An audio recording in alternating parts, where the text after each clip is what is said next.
soo qayb galay xafladda musharaxiinta gobolka Sanaag xildhibaanada musharaxiinta u sharaxan labada aqal golaha wakiilada iyo deegaanka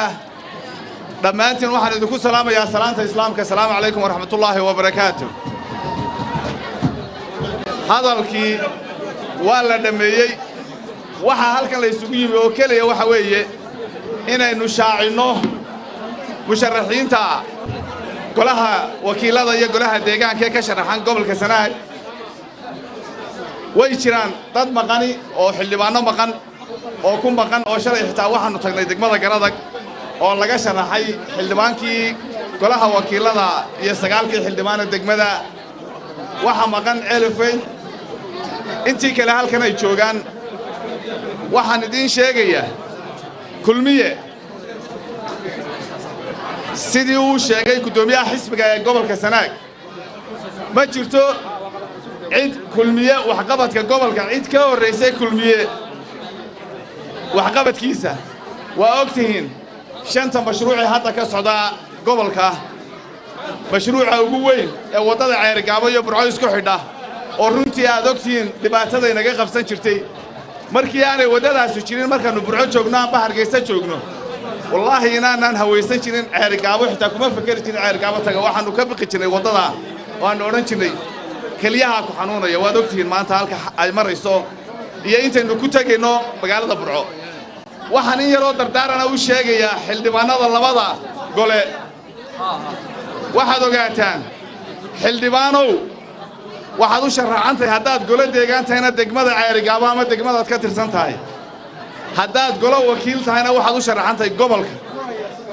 reero uma sharaxanidin waxa u sharaxantiin deegaanka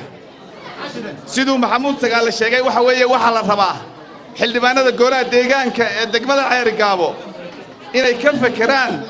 war degmada Ceergaabo xagaynu u dhaqaajinaa siday u ekaanaysaa yaynu la tartanaa yaynu ku dayanaa waxa la rabaa inaynu bedelo wixii ku dhisna ku jiri jiray ee ahaa qabalada ama qabyaalada ee ahaa reer hebel iyo ina hebel inaynu ku bedelo horumar shan walaalaana hadii la doorto shan walaalaa waxa la rabaa in kalsooniyo timaado loo shanta la gaaro xilli shanta walaalaa la yiraahdo shanta walaalaa waxaanu ku dooranaynaa wax qabad hadii aynu taagnaano halkii awooyaasheen taagnaayeen oo aan wax isbedel xildhibaan bedelo isagoo halkiisii taagan waa nasiib daro odayaashii aabayaasheenaha raggii hore waxay oran jireen aabahay waxaan ka soo gaaray micnaheedu waxa weeye legacy-ga aabihii buu ilaalinayaa aabihii wuxuu ahaan jiray aabahay wuxuu ahaa nin dhowrsoon wuxuu ahaa nin xishood badan wuxuu ahaa nin nabad jecel wuxuu ahaa nin caynkaas waxa la rabaa xildhibaanaduna inay sidaas oo kale isu dhaxlaan oo la yiraahdo xildhibaankii ama maayirkii hore waxaan ka soo gaaray sidaas uu ahaa qof wuxuu ahaa magaalada u roon qof wuxuu ahaa dadka masaakiinta u roon qof wuxuu ahaa sidaa iyo sidaa waxaasan ka soo gaaray laakiinse inaynu kala dhaxalo wax qabad la'aan iyo dhibaato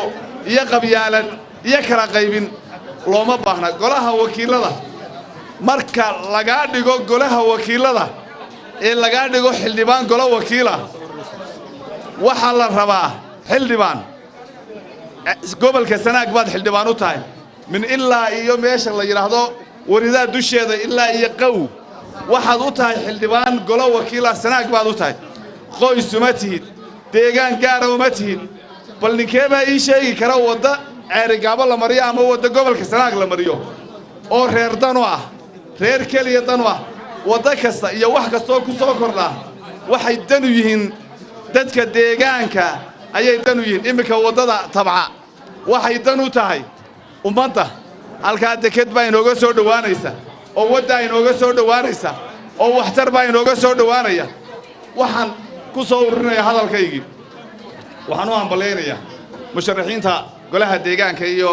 baarlamaanka ee ka sharaxan gobolka Sanaag waxaan idin leeyahay hambalyo waxaan kala u mahadnaqayaa dadka soo xulay